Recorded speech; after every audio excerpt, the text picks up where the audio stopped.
Ils sont au total 25 cadres issus du Sénat de Côte d'Ivoire qui bénéficient d'une formation sur la gestion axée sur les résultats.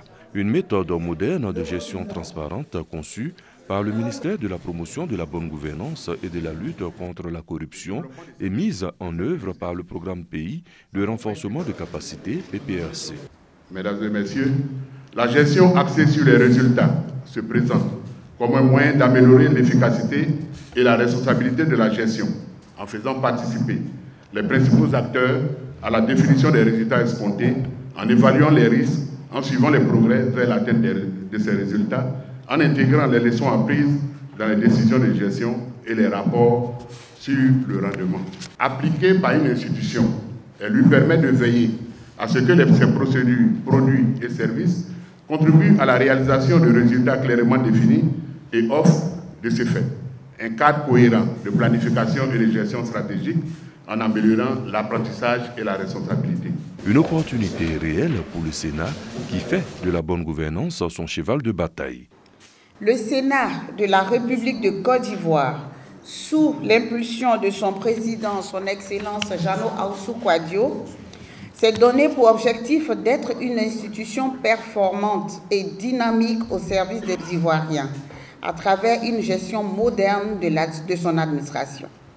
À ce titre, le Sénat a initié plusieurs programmes de formation à l'intention des sénateurs et des membres de l'administration à effet de se donner les moyens, les capacités et les compétences nécessaires pour atteindre cet objectif de performance si cher au président du Sénat. La formation va durer 4 jours. Elle sera l'affaire du programme de gestion des politiques économiques. Le projet bénéficie de l'appui financier de la Banque mondiale à travers le projet d'amélioration pour la gouvernance et la délivrance des services de base aux citoyens.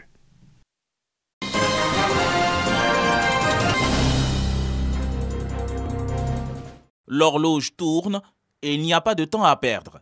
Il faut voler au secours des enfants en situation de rue. 11 124 enfants en situation de rue ont été identifiés sur la période de 2020 à 2021 dans le district d'Abidjan et dans les 10 régions du pays. Durant 2 jours, ces assises permettront aux participants de lever le voile sur ce phénomène qui connaît une recrudescence ces dernières années.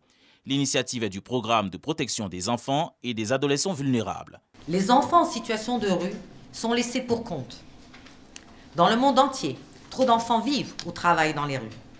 Bien que les enfants finissent dans la rue pour diverses raisons, ils partagent tous un point commun. Ils sont privés de leurs droits fondamentaux en tant qu'enfants. Cette rencontre est l'occasion pour la ministre de la Femme, de la Famille et de l'Enfant, Nasseniba Touré, de traduire l'engagement du gouvernement. Le projet de stratégie soumis à votre examen est une source d'inspiration utile pour nos chantiers à venir en vue de résoudre avec efficacité les problématiques relatives à la situation des enfants dans notre pays.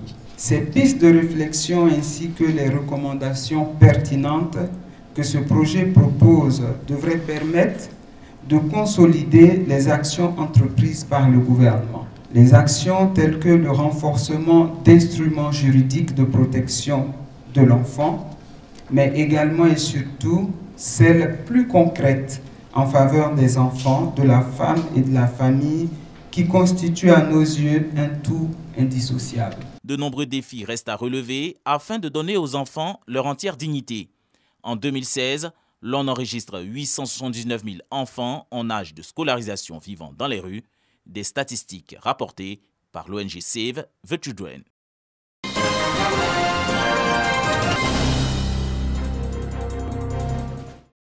Suite aux événements survenus récemment dans la ville de Ndoussi, le calme est véritablement de retour. À l'initiative du médiateur de la République, cet atelier de formation des leaders de communauté et d'opinion de la commune a été l'occasion d'examiner l'état des lieux de la cohésion sociale et proposer des initiatives consensuelles pour le renforcement des liens communautaires. La mission du médiateur de la République a pu constater une ferme volonté des populations locales d'aller à la paix, de tourner définitivement le dos à la violence afin de restituer à la ville de Ndoussi son lustre d'antan. Chers participants, au terme des travaux, il conviendra d'acter ou de sceller votre détermination à aller à la paix à travers une charte de votre conduite qui constituera une boussole pour vous orienter efficacement sur les beaux sentiers de la cohésion sociale.